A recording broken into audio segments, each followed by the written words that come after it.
Welcome to my channel. I am Simran Sahani and आज मैं आपको पढ़ाऊंगी क्लास 12th की हिस्ट्री का chapter 1 the story of first cities. तो देखो जो आपका ये चैप्टर 1 है, पार्ट 1 हिस्ट्री की जो बुक है उसका जो नाम है अकॉर्डिंग टू योर बुक पहले ब्रिक्स बीड्स एंड बोन्स था, बट अब अगर आप अभी का सिलेबस देखो 2020 का तो उसमें आपके चैप्टर का नाम लिखा है story of first cities.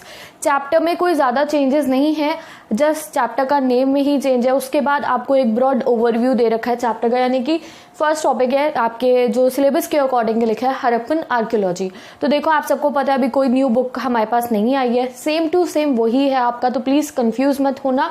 Harappan archaeology बस एक मिड टॉपिक आपका डाल दिया है कि हड़प्पन आर्कियोलॉजी जो टॉपिक है उसके अंदर हमें वही सब पढ़ना है कि हड़प्पा सिविलाइजेशन क्या था, ठीक है। तो कोई टेंशन मत लेना। So I am telling you this because मैं इस चैप्टर का नाम ब्रिक्स बीड्स एंड बोन्स ही डालूंगी।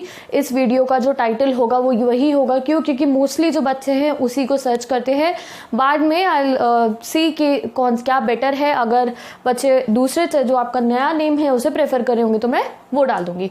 सो hi to all of you जो मुझे नहीं जानते हैं, आई एम सिमरन एंड मैं क्लास 12 की पॉलिटिकल साइंस अपने चैप्टर पे पढ़ा चुकी हूँ, इकोनॉमिक्स भी पढ़ा चुकी हूँ and I have promised all the students in long time कि मैं हिस्ट्री पढ़ाऊंगी।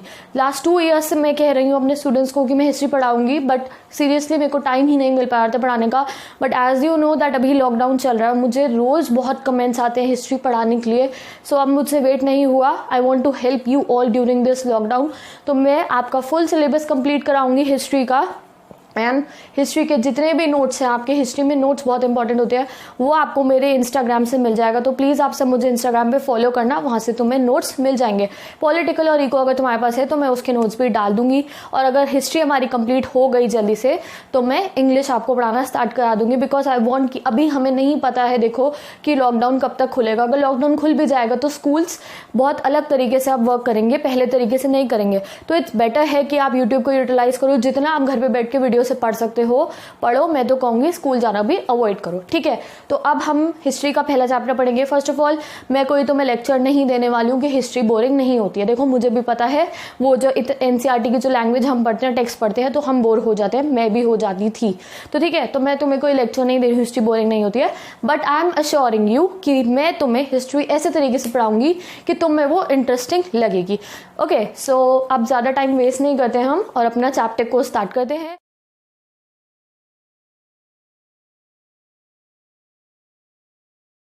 तो पहला टॉपिक है हमारा हड़प्पन आर्कियोलॉजी। इसमें सिंपल हम हड़प्पा के बारे में शुरू से लेकर आखिर तक पढ़ेंगे।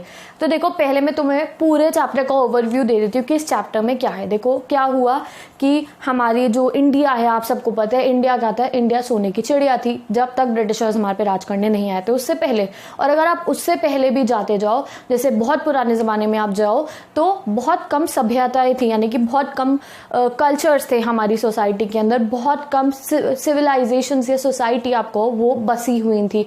जैसे कि आपने इजिप्ट के बारे में पढ़ा, जब आप हिस्ट्री के बारे में सोचते हो तो आपको इजिप्ट दिखता है, आपको पिरामिड्स दिखते हैं। तो वैसे ही जैसे इजिप्ट में एक पूरी सिविलाइजेशन बनी हुई थी, वैसे ही इंडिया में भी, यानी कि आप इंडिया कह सकते हो, इंडिया, अफगानिस्तान, पाकिस्तान जो आज के टाइम पे जो पार्ट है, वहां पर भी एक पूरी सिविलाइजेशन थी जिसको कहते हैं इंडस वैली सिविलाइजेशन।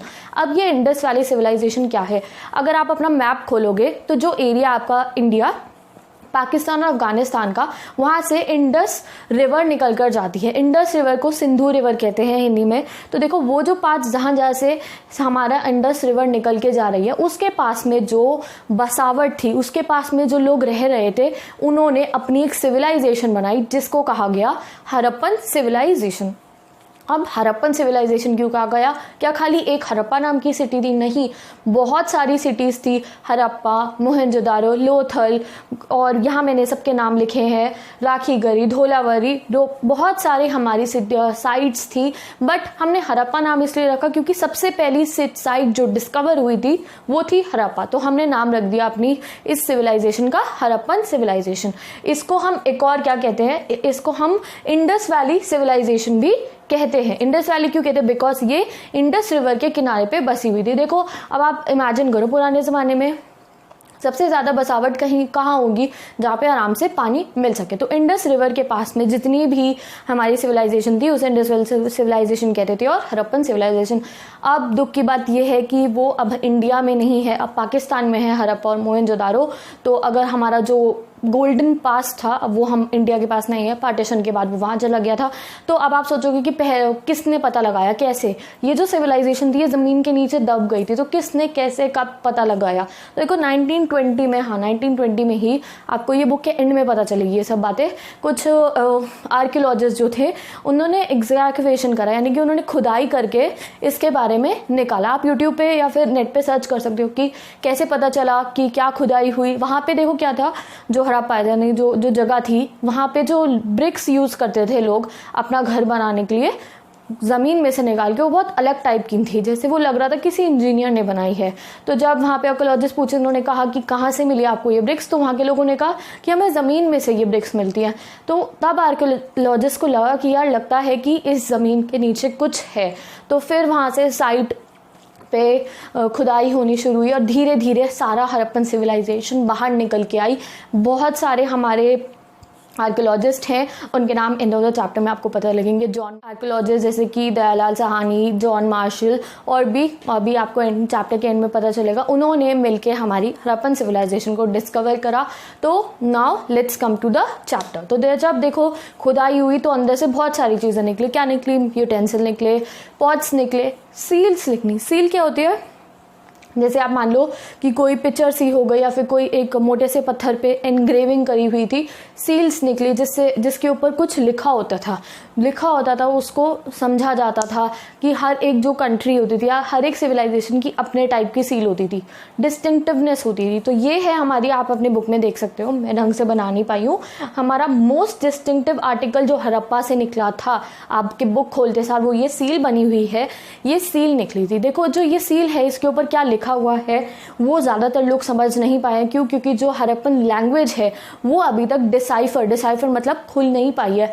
अब आपने वो साइंस बने होते हैं, वो साइंस अभी तक जो आर्कियोलॉजिस्ट हैं उसको पहचान नहीं पाए हैं। अगर हम इनकी भाषा को जान ले तो हमें और ज़्यादा पता चलेगा कि क्या उस टाइम पे होता था। बट अगर साइंस हम देखें, उस पर बुल बना है, फिशेस बनी है, तो थोड़ा बहुत हमारे जो आर्कियोलॉजिस्ट हैं उन्होंने पता लगा रखा है।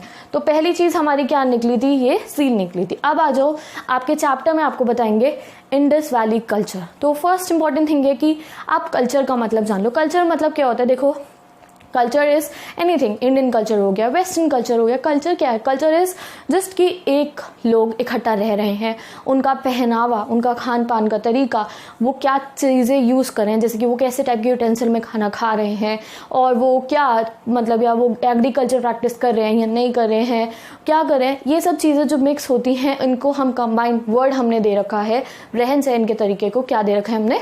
कल्चर। तो मेनली अभी इस चैप्टर में हमें इंडस वैली कल्चर आ रही है, हड़प्पन कल्चर के बारे में पढ़ेंगे। So let's start. तो सबसे पहले आपकी बुक में आपको बता रखा है कि कौन सा एरिया है जिसको हम हड़प्पा आर्कियोलॉजी कहते हैं या फिर इंडस वैली सिविलाइजेशन कहते हैं। तो आप मैप को बहुत अच्छे से स्टडी करना अपनी। तो जो स्प्रेड हो रखा है वो रीजन वो है इंडिया, पाकिस्तान और अफगानिस्तान में। तो इस जो फर्स्ट साइट डिस्कवर हुई थी, मैंने अभी भी बताया, वो थी हड़प्पा, इसलिए हमने इसको हड़प्पन सिविलाइजेशन इसको कहते हैं। Writing is not yet deciphered, यानी ये जो राइटिंग है, सील स्पेन की जो राइटिंग है, जैसे कि हिंदी है, हिंदी की लिपि क्या है? देवनागरी। और क्या हो गया आपकी इंग्लिश की लिपि क्या है हमारी? और रोमन। तो ये सब जो लिपि होती है, जैसे कि जिससे पता लगाते हैं भाषा क्या है, संस्कृत की लिपि क्या है? देवनागरी। वो जो लिपि है हमारी इसकी हड़प्पन लैंग्वेज की, वो अभी तक डिसाइफर नहीं हुई है। अगर हो जाती तो हम समझ पाते कि वो लोग क्या लिखते थे, एंड एट द एंड हमें और अच्छे से पता होता हड़प्पा के बारे में। ठीक है, तो राइटिंग अभी डिसाइफर नहीं हुई है। और हम इसके बारे में, आपकी जो बुक है उसकी और भी साइड है। यही मत सोचना कि खाली हड़प्पा और हमारा दूसरी चीज़ कौन सी, मोहनजोदारो ही मेन साइट्स थी जिनमें हम डीपली पढ़ेंगे। और भी बहुत सारी साइट थी, जैसे कि कालीबंगन, लोथल, राखीगढ़ी, धोलावरी, रोपर, हड़प्पा, मोहनजोदारो, बालाकोट। ठीक है, तो आप सब देखो, कोई रीजन राजस्थान में है, कोई गुजरात में है, Dholavira is in Gujarat, Balakot is in Rajasthan. तो ये सब आप अपना मैप से स्टडी कर सकते हो। सो हे यू सो दैट पहले देखो अगर पार्टीशन नहीं हुआ होता तो अभी हड़प्पा भी हमारे पास होता, मोहनजोदारो भी हमारे पास होता, ठीक है। और जो अफगानिस्तान में आधी जगह हमारी अफगानिस्तान में चली गई है। सो 1920s में जब एक खुदाई हुई थी तब हमें काफ़ी कुछ पता चला था, बट अब ज़्यादा खुदाई नहीं हो पाती है। क्यों नहीं हो पा रही है? क्योंकि उससे अर्थ को नुकसान हो रहा है, ठीक है। तो अब हम अपनी नेक्स्ट चीज़ पे आ जाते हैं, क्या है हमारी सबसिस्टेंस स्ट्रैटेजीज ऑफ पीपल। ये आपका सेकंड टॉपिक शुरू हो गया कि देखो अब हड़प्पा सिविलाइजेशन हमने पढ़ ली, खुदाई हुई, स्टील निकली और हमारे जो आर्कियोलॉजिस्ट थे उन्होंने डिग आउट करना शुरू कर दिया कि क्या है हमारी हड़प्पन सिविलाइजेशन। सो उससे पहले कि देखते हैं कि क्या करते हैं। सबसिस्टेंस मतलब क्या होता है? रहन सहन, यानी कि रहने के लिए करते क्या है, अपनी लाइफ चलाने के लिए क्या करते। आप लोग क्या करते हो अपनी सबसिस्टेंस के लिए? आप पढ़ाई करते हो, आप जॉब करोगे, आप कमाओगे, या फिर आप बिजनेस करोगे, आप कमाओगे, आपके पैसे पापा कमा के लाते हैं और आप उड़ाते हो। तो दिस इज योर सबसिस्टेंस। तो वो लोग क्या करते थे? तो उनका मेन वर्क क्या था? सबसे ऑक्यूपेशन क्या थी? हर एक लोग ऑक्यूपेशन सबके पास होती है। ये मत कहना हड़प्पा के लोग काम नहीं करते थे, अब भी वो इतने एडवांस थे, आपको धीरे धीरे चैप्टर में पता चलेगा, ठीक है। तो वो क्या करते थे? हंटिंग और गैदरिंग करते थे, यानी कि जानवरों को पकड़ते थे, हंटिंग गैदरिंग। नेक्स्ट वो क्या करते थे? कल्टिवेशन भी करते थे। कल्टिवेशन यानी कि हमें ऐसे ट्रेड्स मिले हैं कि वहाँ पे एग्रीकल्चरल प्रैक्टिसेस भी होती थी।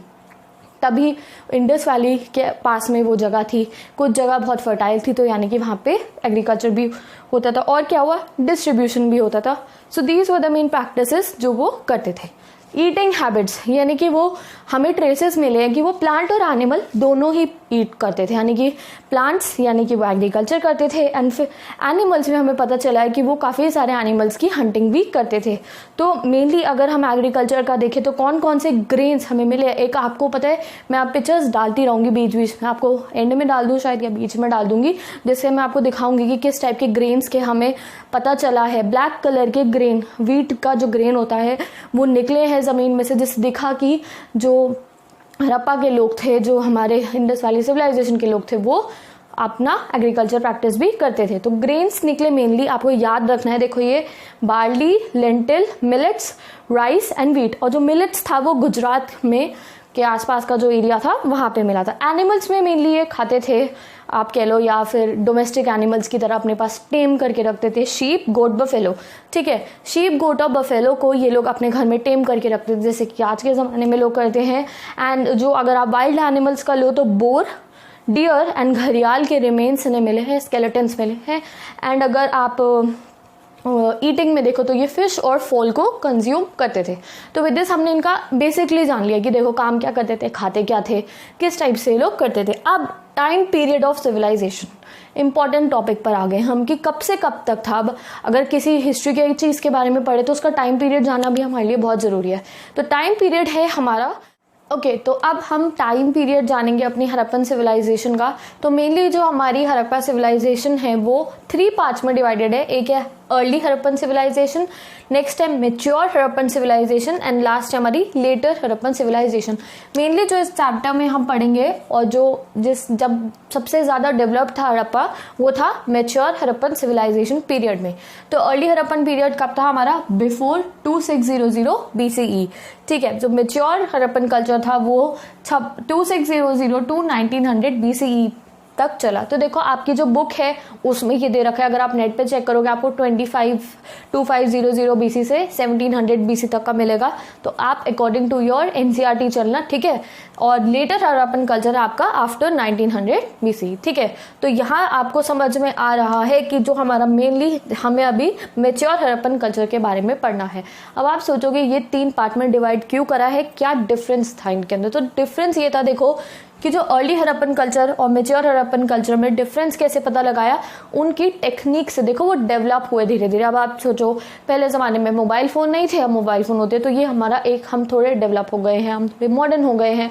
तो इस तरीके से हम पता लगाते हैं। अगर आगे फ्यूचर में सोचो, बहुत ज़्यादा फ्यूचर में आगे सोचो, अगर कोई हमारे बारे में पता लगाएगा तो पता लगाएगा कि पहले ऐसा होता था, ऐसे होता। तो हमने भी उनकी जो डेली की चीज़ें थी उससे पता लगाया, जैसे कि पॉट्स हो गया, क्राफ्ट्स हो गया, एग्रीकल्चर हो गया, बिल्डिंग के स्ट्रक्चर हो गया और सेटलमेंट से पता लगाया कि मेच्योर हड़प्पन कल्चर कैसा था और हमारा बिफोर या फिर अर्ली हड़प्पन कल्चर कैसा था। जो मेच्योर हड़प्पन कल्चर था उसके 2 मेन सेंटर्स थे हमारे, हड़प्पा और मोहनजोदारो। उसके बारे में आगे हम पढ़ेंगे। तो अभी आपको नेक्स्ट टॉपिक है आपका एग्रीकल्चरल टेक्नोलॉजी। देखो टॉपिक यहाँ मैंने बड़ा बड़ा लिखा हुआ है, बुक पढ़ोगे तो अगर आपने ये बोर्ड पे आप देख रहे हो, ये मैंने बुक में से ही पॉइंट्स बना के लिखे हैं। अब जब आप बुक में पढ़ोगे तो इन सबको हाईलाइट कर लेना, तो बहुत आसानी होगी एंड इंस्टाग्राम पे मेरे नोट्स तुम्हें मिल जाएंगे। तो मेनली देखो जो हमारे हड़प्पा वाले लोग थे ना, वो बहुत ज़्यादा एग्रीकल्चर पे डिपेंडेंट थे। उनकी एग्रीकल्चर जो टेक्निक्स थी वो बहुत ज़्यादा अच्छी थी। तो मेन ऑक्यूपेशन उनका क्या था, एग्रीकल्चर था। ठीक है, मैंने आपको बताया हमें ग्रेन्स के वो भी मिले खुदाई करने के बाद, उससे प्रूफ हो गया कि वो एग्रीकल्चर प्रैक्टिस करते थे। और हमें क्या मिला है, बुल का टेराकोटा मॉडल बना। आपकी बुक में फोटो बनी है, मैं डाल दूंगी बीच में। Terracotta is a kind of कोई मटेरियल है क्लेवले का, उससे उन्होंने बुल बनाई हुई है। और सील्स जो है, ये जो सील यहाँ है वो उसमें बुल बनी हुई है। उससे ये दिखता है कि देखो कि ये लोग बुल का यूज़ कर रहे हैं। आज के टाइम पे भी हमारे इंडिया में जो फार्मिंग होती है, देखा है आपने, बुल या फिर ऑक्सन जो होते हैं वो खेत में हल चलाते हैं। तो ऐसे ही इससे पता चलता है कि पुराने ज़माने में भी ये हड़प्पन सिविलाइजेशन में भी बुल का यूज़ होता था। ऑक्सन फॉर प्लोइंग, आपके जो लास्ट पेज पे चले जाना है इस चैप्टर के, वहाँ पे एक प्लॉ यानी कि वो हल और वो जो चलता है पूरा का उसका पूरा एक फ़ोटो बना हुआ है। तो इससे पता चलता है कि उस ज़माने में वो लोग हल से और ऑक्सन से अपनी फार्मिंग करते थे। Terracotta model of plough is also found in Kalibangan. ठीक है, तो इससे हमें पता चलता है कहाँ पे, आपको एग्जाम में ये 1 मार्क क्वेश्चन में आ सकता है कि कहाँ पे हमें एक ऐसा प्रूफ मिला है कि वहाँ पे प्लॉइंग होती थी, यानी कि वहाँ पे खेत जुते जाते थे, खेत की जुताई होती थी। तो वो कालीबंगन राजस्थान में प्लॉट फील्ड के हमें वो मिले हैं, क्या कहते हैं, रिमेन्स मिले आप कह सकते हो। और चालिस्तान और बनवाली में भी हमें हमारे प्लॉट फील्ड के रिमेन्स मिले हैं। तो it's a 1 mark question, you have to keep in mind. ठीक है, और क्या मिला है हमें, क्रॉपिंग पैटर्न जो था उनका वो बहुत एडवांस था। उन्हें आप सिंपल लोग मत मानो, सोच के चलो वो उस टाइम पे भी बहुत एडवांस थे। ठीक है, अगर आप एंशियंट एलियन का अगर आप इस चैप्टर का सर्च करके देखोगे हड़प्पन सिविलाइजेशन की, अगर आप जैसे हिस्ट्री टीवी आपको सबको पता होगा, उसमें एंशियंट एलियन एक शो आता था, तो वो तुम्हें एक अजीबोगरीब फैक्ट्स बताएंगे बहुत इंटरेस्टिंग हड़प्पन सिविलाइजेशन के बारे में। तो उसे तुम जरूर देखना एक बारी, तो उससे तुम्हें पता चलेगा कि वो लोग कितने एडवांस थे। तो जो उनका क्रॉपिंग पैटर्न था ना, देखो वो क्या करते थे, एक टाइम पे एक क्रॉप नहीं उगाते थे, 2 क्रॉप्स भी उगा लेते थे। जैसे कि हम भी आजकल अभी भी हमारे इतने खेत होते हैं जिन पे एक ही क्रॉप उगती है, और ये हमसे ज़्यादा एडवांस थे। ये 90 डिग्री के एंगल पे 2-2 क्रॉप्स उगा देते थे। सो आप कुछ भी एज्यूम कर लो कि ऐसे ऐसे ऐसे ऐसे ऐसे ऐसे ऐसे ऐसे जो क्रॉप्स होती थी वो 90 डिग्री के एंगल पे कोलाइड करती थी, और एक ही फार्म पे ये 2 क्रॉप्स भी उगा लेते थे। Harvesting tools are not yet found, इनके जो टूल्स है हार्वेस्टिंग के वो अभी तक हमें नहीं मिले हैं। तो हार्वेस्टिंग टूल कह रही हूँ मैं, वो काटने वाले। ठीक है, तो हो सकता है ये लोग हाथ से ही हार्वेस्ट करते हों, टूल्स अभी नहीं मिले। इसका मतलब ये नहीं हो उनके पास नहीं थे, मे बी अभी तक ज़मीन से बाहर ना आए हो, और मे बी उन पे थे या नहीं थे, अभी तक हमें नहीं मिले हैं। सेकेंड सबसे ज़रूरी चीज़ एग्रीकल्चर के लिए क्या होती है, इरीगेशन। तो आप देख रहे हो कुछ पार्ट हमारा जो है, हमारा क्या हड़प्पा का या फिर इंडस वैली सिविलाइजेशन का, वो काफ़ी रिवर के पास था।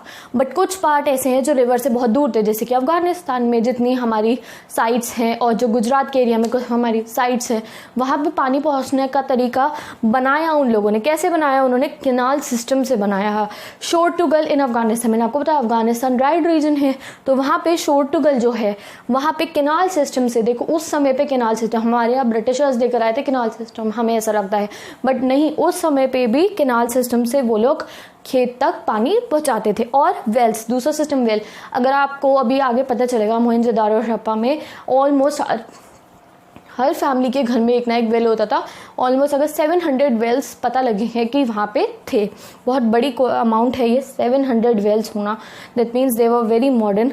रेजर्वोयर, रेजर्वोयर क्या होता है, बाउली होती है ना, जब वो नीचे थोड़ा सा नीचे उतर के वहाँ पे पानी इकट्ठा करते हैं। दिल्ली में भी बहुत सारी बाउलीज हैं, तो उन्होंने गुजरात ढोलावरी में बाउली भी बना रखी थी, यानी कि ये वाटर कंजर्व भी करना चाहते थे। तो गुजरात ऐसा एरिया होगा जहाँ पे वहाँ पे एग्रीकल्चर के लिए वो पानी को सेव भी करके रखते थे।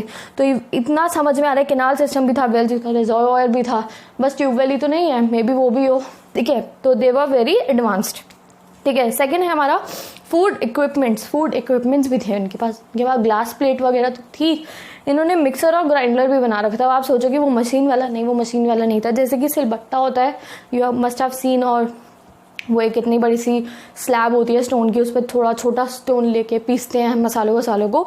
तो वैसे ही एक आपकी बुक में फ़ोटो दे रखी है, वैसा ग्राइंडर मिक्सर भी था इनके पास, वेसल्स भी थे, कप ग्लास प्लेट्स, तो बनाना थोड़ा इनके लिए आसानी था।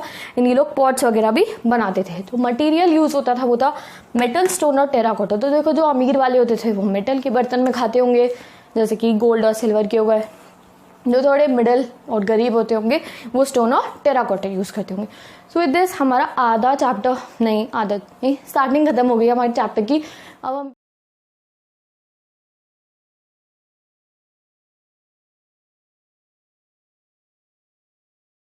तो अब हम चैप्टर के मोस्ट इंटरेस्टिंग पार्ट पर आ गए हैं, मोहनजोदारो। यानी कि अब आपका टॉपिक 3 शुरू हो गया और हमें मोहनजोदारो के बारे में पढ़ना है।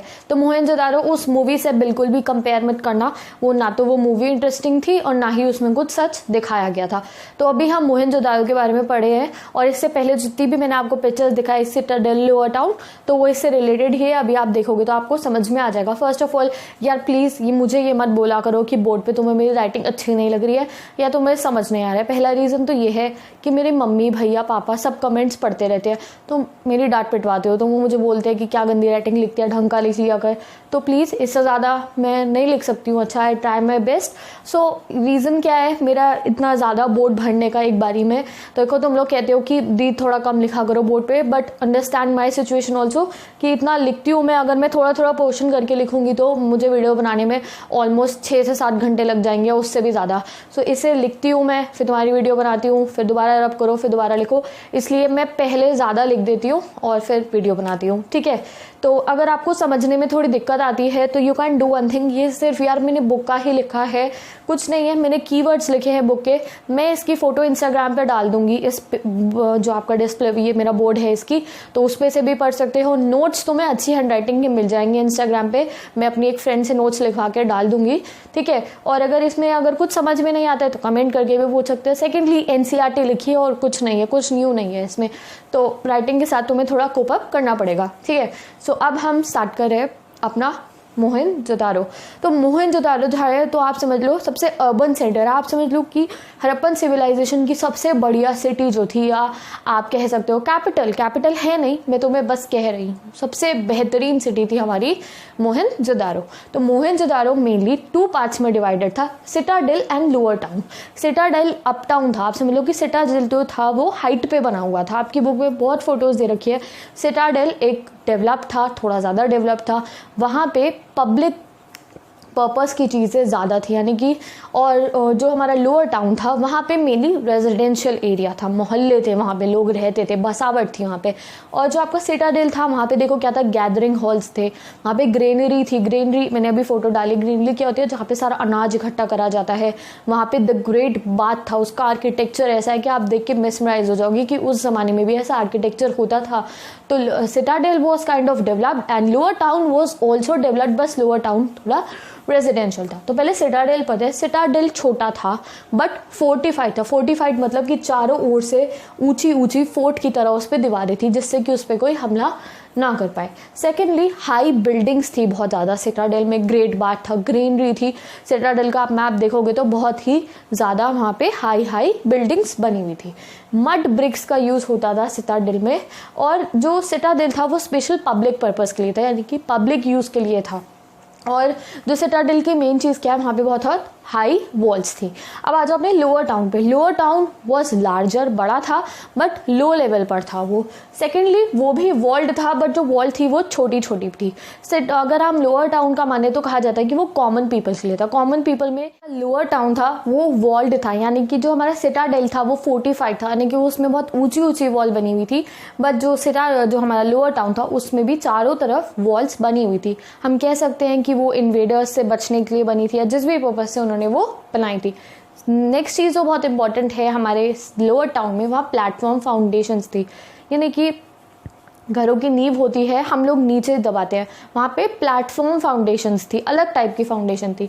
नेक्स्ट जो बहुत इंपॉर्टेंट है वो है हमारा लोअर टाउन का ड्रेनेज सिस्टम। देखो लोअर टाउन मेनली हमारा क्या है, सेटलमेंट एरिया है, जहाँ पे मोहल्ला कह लो कि जहाँ पे लोगों की बसावट है। तो बसावट है तो वहाँ पे एक ऐसा प्रॉपर ड्रेनेज सिस्टम था कि यानी कि जो वॉशरूम है, बाथरूम है, किचन है, सारा का सारा वेस्ट एक ड्रेन से जाके एक नॉर्मल जो आप कह लो वो डिस्पोज हो जाता था। तो अभी हमें 3.1, 3.2, 3.3 टॉपिक्स में मैं आपको टोटल बताऊंगी मैंने कंबाइन करके कि किस तरीके से हमारा जो लोअर टाउन था उसका पूरा नक्शा, लोअर टाउन था वहाँ का जो ड्रेनेज सिस्टम था वो बहुत डेवलप था। ग्रिड पैटर्न पे हमारा लोअर टाउन बना हुआ था। ग्रिड पैटर्न क्या होता है, देखो अगर आप कोई भी आज के ज़माने में अगर आप अपने मोहल्ले का नक्शा निकालोगे तो आपको कुछ ऐसे बॉक्सेस में हाउस दिखेंगे, ठीक है। तो वैसे ही ग्रिड पैटर्न पे आज के टाइम से कंपेयर करो, आप उस समय पे BC 2600 BC में भी ग्रिड पैटर्न पे हमारा लोअर टाउन बना हुआ था। किस टाइप का पैटर्न था, जैसे कि ये घर है 3, जितने भी घर थे उनके पीछे से एक ड्रेन के लिए एक अलग स्ट्रीट निकल रही थी। ड्रेनेज स्ट्रीट्स थी, वहाँ पे सीवर लाइंस थी एंड हर एक जो ड्रेन थी वो 90 डिग्री के एंगल पे मीट करती थी। स्ट्रीट्स जो थी वो भी 90 डिग्री के एंगल पे मीट करती थी एंड जो अलाइनमेंट था सिमेट्रिकल था बिल्कुल हमारा लोअर टाउन। तो जो it was a very good piece of art, यानी कि उस समय पे जो ऐसा लगता था कि किसी ट्रेंड सिविल इंजीनियर ने हमारे लोअर टाउन का नक्शा बनाया है। Drainage system was highly developed. Washroom का, किचन्स का, वेल का जितना भी वेस्ट पानी होता था वो सीधा घर के पीछे से ड्रेन में चला जाता था। आज के टाइम से भी ज़्यादा डेवलप सिस्टम आप कह सकते हो उस समय पे था हमारे। आप फोटो देखना, मैं डालूंगी बीच बीच में कि drainage system was highly developed in are lower town and all over Harappa में ही ऐसा सिस्टम हमारे यहाँ था। नेक्स्ट चीज़ हम जानेंगे अपने लोअर टाउन की। मेनली जो लोअर टाउन था वो रेजिडेंशियल एरिया माना जाता था। वहाँ पे बहुत सारे हाउस बने हुए थे। कुछ हाउस हमारे डबल स्टोरी थे, कुछ सिंगल स्टोरी थे और कुछ छोटे छोटे से क्वार्टर्स थे। तो इससे पता चलता है सोशल डिफरेंस कि कोई अमीर लोग 2 स्टोरी वाले में रहते होंगे, मिडिल क्लास, और जो थोड़े गरीब होते थे वो 1 क्वार्टर और 1 स्टोरी वाले में रहते होंगे। तो इस तरीके से हमने देखा कि जो हमारा लोअर टाउन था वो मेनली रेजिडेंशियल एरिया था। सिटाडेल अगर आप कहो तो सिटाडेल मेनली पब्लिक पर्पसेस के लिए था। देखो जो हमारा ये है मोहनजोदड़ो है, इसका अभी तक या फिर हमारा हड़प्पन सिविलाइजेशन का अभी तक ये नहीं पता चला कि वहाँ पे किंग का रूल था, किंग और प्रजा, राजा और प्रजा का रूल था, या फिर वहाँ पे डेमोक्रेसी थी यानी कि सब लोग इक्वल थे। अभी तक पता नहीं चला। अभी तक जहाँ तक लोग देखते हैं किसी भी किंग के रिमेन नहीं मिले। बस ये पता है कि कुछ लोग रिच थे, कुछ गरीब थे, इतना ही हमें पता है। Now we move on to the houses. आपको पूरा एक हाउस का स्ट्रक्चर दे रखा है आपकी बुक में, उसको स्टडी करना है आपको बहुत अच्छे से। मैं आपको पढ़ाती हूँ। जो हाउसेस थे वो बहुत ही ऐसे तरीके से बने हुए थे कि उन्होंने प्राइवेसी का बहुत ख्याल रखा हुआ था। देखो आज के टाइम पे हमारी लाइफ इतनी प्राइवेट नहीं रही है। Whatever we do is on our social media. हम फेसबुक पे सब कुछ डाल देते हैं। हमारा जो फ़ोन्स है, हम कोई भी ऐप हम डाउनलोड करते हैं तो हमें क्या कहता है कि हमें तुम्हारी फ़ोटो भी देखूंगा, फ़ोन कॉल भी दूंगा, ये भी, एंड हम उसे आराम से ओके आई एग्री कर देते हैं। बट उस ज़माने में हड़प्पन सिविलाइजेशन में देखो उस ज़माने के लोग अपनी लाइफ को बहुत ज़्यादा प्राइवेट रखते थे। मैं ये कंपैरिजन तुम्हें क्यों बता रही हूँ ऐप्स एंड ऑल का, कि आज के टाइम पे we don't care about our privacy much. दो हम घर में तो देखो जो भी करते हैं, फिर भी अगर आप घर का पैटर्न भी देखो तो भी आपको लगेगा कि आजकल हमारी लाइफ में इतनी प्राइवेसी नहीं है जितना वो लोग उस समय पर रखते थे। तो देखो जो उनका घर का पैटर्न था कैसे होता था कि घर में घुसते सारी एक कोर्टयार्ड होता था, यानी एक वरांडा होता था, वहाँ पे घर के सारा काम चलता रहता था, कि कुकिंग हो गई, वॉशिंग वगैरह हो गई, वो वहीं पर चलता था। सब लोग इकट्ठे बैठ के वहीं पे अपना काम धाम करते थे। अगर कोई गेस्ट आया है तो उसको ग्रीट करके कोर्टयार्ड में लाया जाता था, जैसे कि आजकल ड्राइंग रूम में लाते हो आप लोग। और जो कोर्टयार्ड था वो घर के किसी भी रूम से कनेक्टेड, वो सब रूम से कनेक्टेड था, बट कोई भी रूम कोर्टयार्ड से नहीं दिख पाता था। जैसे कि आपकी बुक में दे रखा है ये कोर्टयार्ड है और इधर सारे कमरे हैं, तो उन कमरों को नहीं देख पाएगा अगर कोई कोर्टयार्ड में बैठा है तो प्राइवेसी आप रूम में हो तो कोर्टयार्ड में अगर कोई आया है तो वो आपके कमरे में नहीं देख सकता। सेकेंडली क्या था कि कोर्टयार्ड से कनेक्टेड थे वॉशरूम। अगर किसी को घर में आया है आपके वॉशरूम जाना है तो कोर्टयार्ड से ही जा सकता था, यानी कि वहाँ पे अटैच बाथरूम नहीं थे, बाहर की साइड में वॉशरूम्स बने हुए थे। वेल जो था, वेल कुएं तक जाने के लिए भी अगर किसी आउटसाइडर आया तो वो वेल पे जा सकता था without entering your rooms. Next चीज़, उनके घरों के अंदर विंडो नहीं थी, यानी कि वो अपनी प्राइवेसी के लिए बहुत ज़्यादा ही ऑब्सेसिव थे, आप कह सकते हो। कोई विंडो नहीं थी, बाहर से कोई अंदर नहीं देख सकता था, ठीक है। और जो सबसे इंपॉर्टेंट चीज़ उनके हाउस में क्या थी, ड्रेनेज सिस्टम। वॉशरूम के पीछे से ही ड्रेन लेन निकल रही थी उनकी। नेक्स्ट चीज़ क्या है, स्टेयरकेस की भी रिमेन्स मिली है हमें, यानी कि कुछ घरों के अंदर डबल स्टोरी थे और जो स्टेयर केस थी वो एंट्री से ही सीधा ऊपर जा रही थी, जो आपकी बुक में दे रखा है। समझ में हमें इतना नहीं आ रहा है, वो जो नंबरिंग है उसकी मैंने भी पढ़ी है। तो जो स्टेयर केस के ऊपर वाला रूम है, तो कुछ कुछ हाउस ऐसे भी थे जिसमें एक स्टेयर केस के ऊपर एक रूम था ऊपर जाके और उसके ऊपर एक और छत थी, डबल स्टोरी थे वो। तो जो स्टेयर केस थी वो भी बिल्कुल घर के बाहर थी कि अगर कोई घर से बाहर से ऊपर से ही छत पे जाना हो तो वो रूम में एंटर ना कर पाए, और प्राइवेसी का पूरा अच्छा खासा वो लोग ध्यान रखते थे। तो विद दिस हमारा थर्ड टॉपिक कंप्लीट हो गया है about a citadel and lower town. Now we come to a tracking social difference. Tracking social difference मतलब क्या, देखो अब हमें पता लगाना था कि वहाँ किंग का रूल है, डेमोक्रेसी है क्या नहीं है, और वहाँ पे सोशल डिफरेंस क्या होता है कि इकोनॉमी, कौन गरीब है कौन अमीर है, और सोशल डिफरेंसेस भी पता लगाने की, जैसे कि पहले ज़माने में भी, जैसे हमारी जो सोसाइटी थी, इंडियन सोसाइटी रैंक्स में डिवाइडेड थी, ब्राह्मण हो गए, हमारे क्षत्रिय हो गए, और जो नीचे हमारे जो दो बाकी हैं। तो इस तरीके से उस टाइम पे भी क्या इस तरीके का डिफरेंस था, ये सब हमारे जो आर्कियोलॉजिस्ट हैं उन्हें पता लगाना था। उन्हें पता लगाना था कि सोसाइटी में कुछ डिफरेंस थे या नहीं, या फिर सब इक्वल थे। ऐसा क्या हो सकता है कि सब इक्वली अमीर हो या सब इक्वली गरीब हो? नहीं, कोई अमीर होगा कोई गरीब होगा। तब वो आर्कियोलॉजिस्ट कैसे पता लगाएगा? कोई है थोड़ी कि उनको आगे बताएगा जी मैं अमीर था और मेरे से वो बंदा गरीब था, वो ये काम करता वो करता। नहीं, उन्हें पता लगाना पड़ेगा। तो उनके पता लगाने के तरीके क्या थे? देखो वो क्या करते थे, बरियल्स को स्टडी करते। बरियल क्या हुआ, जब कोई मरता था तो उसे गाड़ते थे, उसको स्टडी करते थे। जैसे कि अमीर लोग मरते थे तो उनके साथ में कुछ प्रेशियस मेटल्स रखे होते थे, और गरीबों के साथ डेली यूज़ की चीज़ें वो जो मेटल से नहीं बनी होती। यानी कि अगर कोई गरीब की बरियल है तो उसका जो पिट होता था वो डिफरेंट टाइप का होता था, अमीर का थोड़ा अलग टाइप का होता था। अमीरों के साथ गोल्ड की ज्वेलरी रखी जाती थी, गरीबों के साथ स्टोन की ज्वेलरी रखी जाती थी। तो इस तरीके से उन्होंने पता लगाया। नेक्स्ट लग्जरी आइटम्स का पता लगाया। सो इसको टॉपिक को हम डिटेल में पढ़ते हैं। मैंने की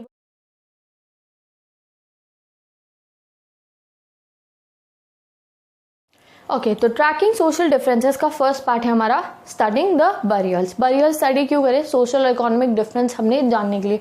तो जैसे कि इजिप्ट में रॉयल बरियल होता है, जैसे कि हमने अपने क्लास 10th का जो चैप्टर था हमने टू दी हमून का पढ़ा था कि उनके रॉयल बरियल होते हैं। और हमें नॉर्मली भी पता है कि इजिप्ट में रॉयल बरियल होते थे, जो फेरोज होते थे उनके साथ में लग्जूरियस चीज़ों को, उनका अच्छा खासा ट्रेजर पिरामिड के अंदर रखा हुआ है। जो हमारे जितने भी पिरामिड्स हैं उनके अंदर कोई ना कोई खजाना रखा हुआ है। दैट मीन्स इजिप्ट के जो लोग थे वो आफ्टर लाइफ में बिलीव करते थे कि जब कोई मर जाता है उसके बाद भी उसको जो डेली यूज़ की चीज़ें हैं और जो गोल्ड की ज्वेलरी हो गई वो उनके साथ रखते थे। वो बिलीव करते थे कि उनके बाद में काम आएंगी। वैसे ही हड़प्पन कल्चर में भी रॉयल बरियल तो नहीं था, देखो पिट बरियल होता, यानी कि गड्ढा खोद के उसमें बरी करा जाता था, बट जो चीज़ें रखी जाती थी वो नॉर्मल होती थी, बहुत ज़्यादा रॉयल नहीं होती थी। रॉयल इन्होंने देखो इसलिए देखो अंदाज़ा वहीं जा रहा है कि हमें अभी तक नहीं पता है कि हड़प्पन सिविलाइजेशन में किंग रूल था या नहीं। रॉयल बरियल वहीं होगा जहाँ पे कोई फेरो वेरो है। यहाँ पे हमें पता ही नहीं था। मेनली जो था वो रिच पुअर का डिफरेंस हमें ज़रूर पता लगा, यानी कि जो रिच के थे वो पिट्स जो थे वो अलग टाइप के होते थे, एंड जो पुअर का बरियल पिट था वो अलग टाइप का था। तो डिफरेंस इन बरियल पिट हमें ज़रूर मिला है। आर्टिफैक्ट्स का डिफरेंस भी हमें मिला है। देखो कि जो गरीब थे उनके साथ में पॉटरी मिलती थी, ऑर्नामेंट्स भी मिलते थे, बट जो अमीर लोग थे उनके साथ में ज्वेलरी मिलती थी, ज्वेलरी जो प्रेशियस मेटल्स की बनी होती थी। गरीबों के पास में बीड्स मिलते थे जो स्टोन, क्ले और मड के बने होते थे। ज्वेलरी जो मिड 90s में हमें पता चली वो 3 शेल रिंग ऑर्नामेंट हमें मिला था। जो अमीरों थे उनके साथ में 3 शेल रिंग ऑर्नामेंट, आपको याद रखना है ये 1980s में डिस्कवर हुआ था कि जो अमीर लोग थे उनकी जो पिट्स थी उनके अंदर इस टाइप के ऑर्नामेंट्स मिले थे। जो मेनली उन एक मेल स्केलेटन के गले पे उन्हें मिला था 3 शेल वाला ऑर्नामेंट, एंड एक कॉपर मिरर उस समय copper is a precious metal. तो कई सारे, हर एक में नहीं, कई सारे जो पिट्स थी उनमें कॉपर मेटल मिला, यानी कि कुछ अमीर लोग अपने साथ में कॉपर मेटल उनके साथ में रखा जाता होगा। तो इससे हमें पता लगा कि सोसाइटी में इकोनॉमिक डिफरेंस ज़रूर था, कुछ अमीर थे कुछ गरीब थे। नेक्स्ट सोसाइटी का डिफरेंस आने का हमारे पास तरीका लग्जरी। 2 वर्ड्स हैं हमारी बुक में, utilitarian and luxury. Utilitarian is the daily use things, यानी कि हम पता लगा सकते हैं। एक होती है हमारी डेली यूज़ की चीज़, जैसे कि आज के टाइम पे आपकी डेली यूज़ की चीज़ क्या है बताओ? कोम्ब हो गई, सोप हो गया, कुछ भी डिओड्रेंट हो गया, नहीं। तो deodorant and perfume is kind of a luxury अगर आप किसी पुअर के पॉइंट ऑफ व्यू से देखो अगर तो जो कोम्ब हो गई, साबुन हो गया, ये सब चीज़ें आपकी डेली यूज़ की हो गई। और अगर आप परफ्यूम्स देखो और अगर कोई महंगी महंगी चीज़ें ऑन ज्वेलरी देखो तो that would be a luxury. तो लग्जरी मेनली वो चीज़ होती है जो रेयरली फाउंड होती है। अब हमने जब खुदाई करी तो हमें पॉट्स बहुत आसानी से मिल रहे थे, तो हमें पता चला कि देखो this is a rare material, but जो चीज़ बहुत कम मिली है that is a luxury material. ठीक है, तो यूटिलिटेरियन यानी कि जो डेली यूज़ की चीज़ें थी उसमें पॉट्स मिला, वेसल्स मिली, नीडल्स मिली, स्टोन्स मिले और क्ले की बनी हुई पॉट, वेसल, नीडल मिली, स्टोन और क्ले की बनी हुई। लग्जरी जो थी वो प्रेशर मेटल्स से बनी हुई थी। लग्जरियस चीज़ें जितनी भी थी वो प्रेशर मेटल से बनी हुई थी। और वो कौन सा प्रेशर मेटल था? फ्योन्स, FAIENC। इसका पूरा एक तरीका दे रखा है आपकी बुक में कि फ्योन्स को किस तरीके से बन करके बनाया जाता था, उसको आप एक बार रीड कर लेना। एंड जो फ्योन्स की बनी हुई नीडल्स मिली, फ्योन्स के बने हुए कुछ आर्टिफैक्ट्स मिले, दैट मीन्स दैट मेटल का बनाने का जो वो तरीका था बहुत ही कॉम्प्लिकेटेड, चाहे तो उस समय पे भी कोई एक मटेरियल को रेड से येलो करा फर्नेस में वगैरह डाल के, इस तरीके का इसका प्रोसीजर है। तो आप देख रहे हो कि वो एक लग्जरी आइटम थी। ठीक है, मेनली जितने भी हमारी लग्जरियस आइटम मिली हैं वो हड़प्पा और मोहनजोदारो में से मिली है। इससे पता चल रहा है कि वो अर्बन सिटीज़ हैं, वहाँ पे मेनली थोड़े अर्बन एंड अमीर लोग रहते थे। आर्टिफैक्ट्स ऑफ गोल्ड के आर्टिफैक्ट सिर्फ हड़प्पा और मोहनजोदारो में ही मिले हैं। एंड मेनली जो हमारी डेली यूज़ की चीज़ें थी वो हमें कालीबंगन साइड से मिली है। तो हमें पता चला इस चीज़ से थोड़ा बहुत कि कालीबंगन में थोड़े आप समझ लो कि नॉर्मल कैटेगरी के लोग रहते थे एंड मोहनजोदारो एंड हड़प्पा में जो थे वो थोड़े अमीर लोग रहते थे। तो that means social differences and economic differences were existed in the Indus valley civilization या फिर हड़प्पन कल्चर ओनली। ओके, तो अब हमें नेक्स्ट चीज़ पढ़नी है अपनी क्राफ्ट प्रोडक्शन। हम अपने 5th टॉपिक पे आ गए हैं, craft production. I hope guys तुम्हें समझ में आ रहा होगा। एंड प्लीज़ गाइस अपने फ्रेंड्स के साथ इस वीडियो को शेयर कर देना अगर तुम्हें इस वीडियो का नेक्स्ट पार्ट चाहिए तो please guys share this video with all your classmates. So let's start the next topic. अब हम देखो हिस्ट्री का चैप्टर पढ़े, हम हड़प्पा की हिस्ट्री पढ़े हैं, तो अब हमारे लिए इम्पॉर्टेंट है कि हम उसका क्राफ्ट भी पढ़े। यानी कि वहाँ पे कि हमने पहले क्या पढ़ा, एग्रीकल्चर, वो क्या खाते थे, फिर हमने उनका टाउन पढ़ा, फिर हमने उनके घर के बारे में पढ़ा, फिर हमने ये पढ़ा कि वहाँ पे सोशल डिफरेंस भी था।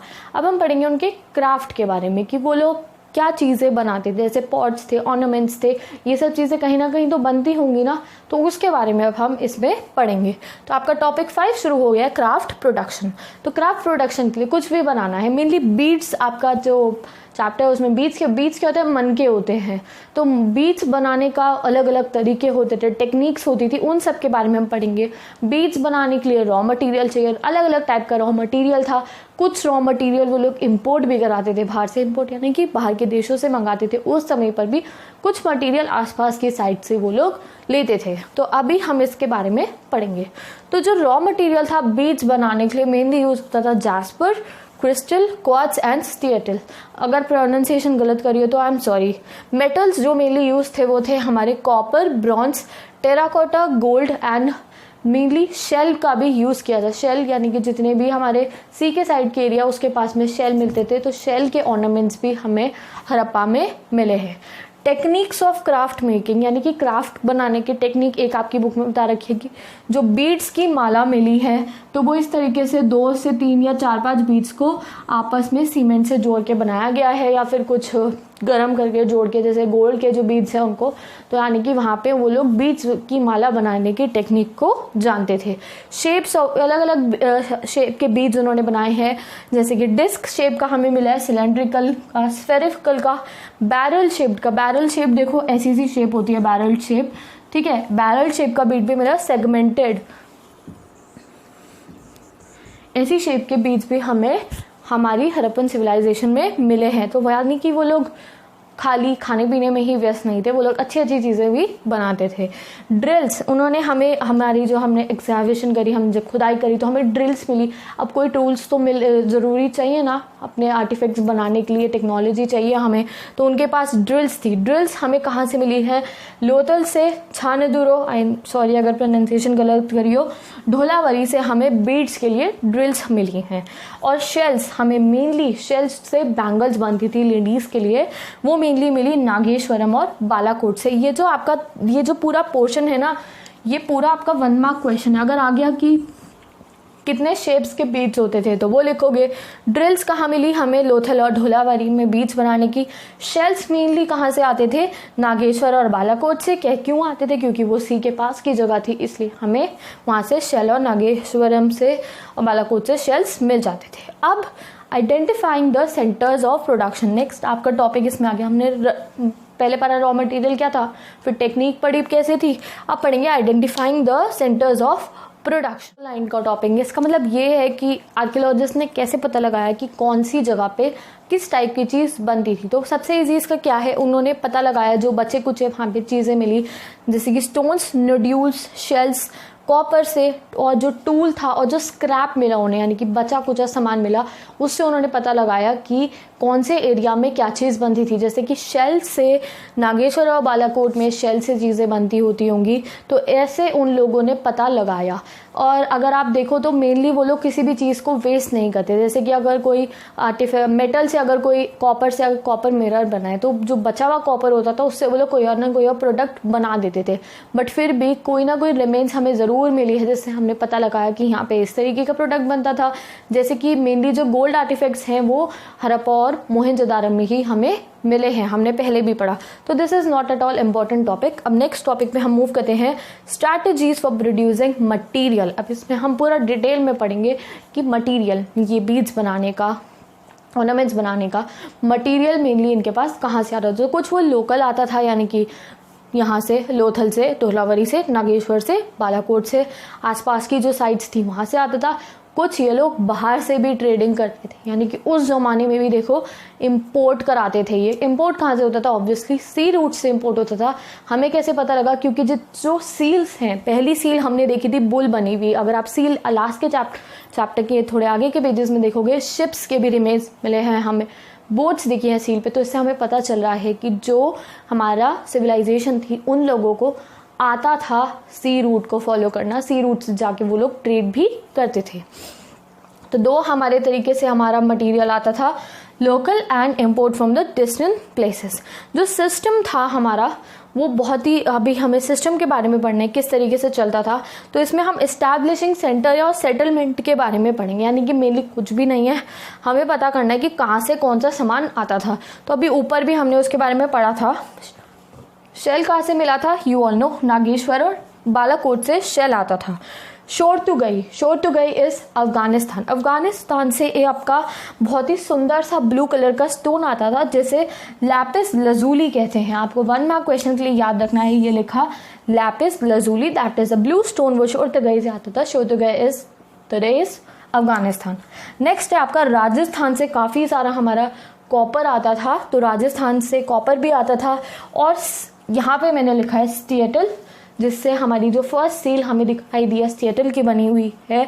और काफ़ी सारे अदर मेटल्स भी हमें राजस्थान से मिलते थे। आपको आज के टाइम पे भी पता है राजस्थान मिनरल्स में काफ़ी अच्छा है, तो वहाँ से हड़प्पा और हड़प्पन सिविलाइजेशन मिनरल्स लेती थी, मेटल्स लेती थी। कॉपर राजस्थान से आता था। और अगर गोल्ड की बात करें तो देखो काफ़ी सेंचुरीज तक पूरे वर्ल्ड का गोल्ड पता है कहाँ से आता था, कर्नाटका से। KGF मूवी देखी है, वो जो गोल्ड माइन हमें KGF में दिखाई थी, वही उसी माइन से पूरे वर्ल्ड में गोल्ड जाता था। उसके बाद अदर साइट्स डिस्कवर हुई गोल्ड की, I think one is in south Africa. तो पहले कर्नाटका से ही पूरी हड़प्पन सिविलाइजेशन में जितना भी गोल्ड था वो साउथ इंडिया यानी कि कर्नाटका से जाता था, ठीक है। और अगर आप एक आपको बताया है मेटल कार्नेलियन मेटल जो था वो लोथल से आता था।